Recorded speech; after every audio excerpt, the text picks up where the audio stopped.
Everybody wants to be happy, yet few people know how to achieve this goal.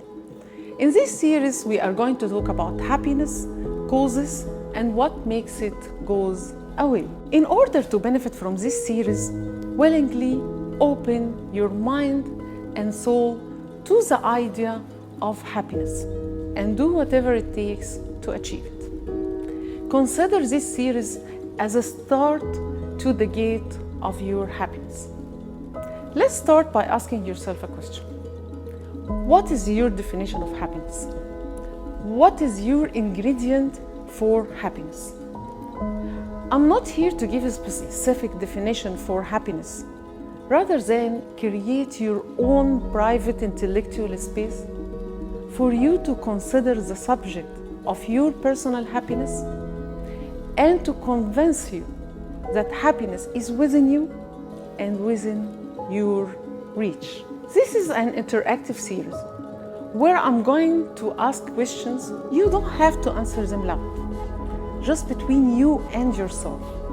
Because as we said before, happiness starts by you and ends by you. Let's start by asking, what is your own definition of happiness? Think about it for a few good minutes. Don't rush. Write the basic explanation and then compare it to the one you might have by the end of this series. Do you agree that it's not easy to define happiness? And if you compare it with the definition with others, even those living with you, it will be different? Unfortunately, we were never raised or guided to understand the full meaning of happiness. What is it and how to achieve it? They taught us as sons to study hard, to have a good degree, and to work hard, to have a higher income, and to have a good family, and as daughters to do the same, to be independent. Yet, they never taught us to study joyfully, or work joyfully, or live joyfully, to live your journey happily, to enjoy the movie you are living day by day, the book you are writing, to enjoy and appreciate your life. Upon questionnaire, what is happiness? Majority view happiness as a result of something extraordinary that should happen to them, external phenomena that cross your path and change your life for the better. Others describe happiness in relation to external factors, noun, object, examples. Having a better job, more money, more status, a great family. They are actually confusing happiness with pleasure and get stuck in the if-then trap thinking. If this happens, then I'll be happy. If I have this car, I'll be happy. If I have this in my bank statement, I'll be happy. And so on and on and on. Many aims that can be named. Noun, believe me, with this mindset, if you don't achieve it or even achieve it, you're still far away from happiness. These objects and materials, in our definition, act as an imaginary stimulus that trigger a response, which is the uplifting experience. Temporary happiness, leaving you with the cognitive error that happiness comes from the outside world, or external influence, or another people, keeping you as eternal pleasure hunter. And if you remember in my first video, with sustained pleasure comes the adaptation, comes the boredom, comes the unhappiness. It's time to check your initial definition. Are some of these nouns external factors? Are there in your definition? If so, please underline all the external objects, the nouns that is in your definition. Do you also believe happiness is something out there that may happen to you? Then I'm gonna ask you, where is the happiness?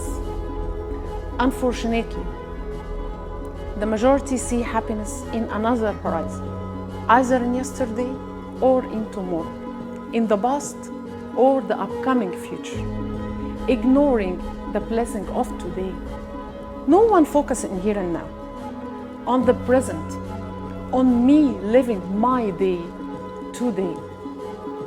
Some see happiness in fixing their past, their traumas, whether childhood or life traumas. They constantly wonder how to fix them and keep asking themselves, why this happened to me? Insisting on living in the past rather than the present. So they fail to live today. They are skipping the present. They are stuck in yesterday. Others see happiness in one area of life: getting rich, getting fame, becoming superior, becoming powerful. They look at happiness with a competitive spirit, being happy on the downfall of others instead of helping them, bringing them down, leaving you with the feeling of insecurity and keep questioning yourself. What if I fail? What if once they prevail me? Leaving you in the constant emotions, I'm not loved here. And this emotion takes away your happiness, your state of inner peace. Others see it in showing off, something you can purchase, trying to live the life you wish for, not the life you are in, spending more than you are earning, leaving you in debt and loans, leaving you in emotional debt and burden, leaving you unhappy. By the way, money is not to blame here. The problem when you start to view money as a stand for true happiness.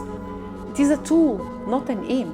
It is essential, it is needed, but doesn't bring you true or genuine happiness.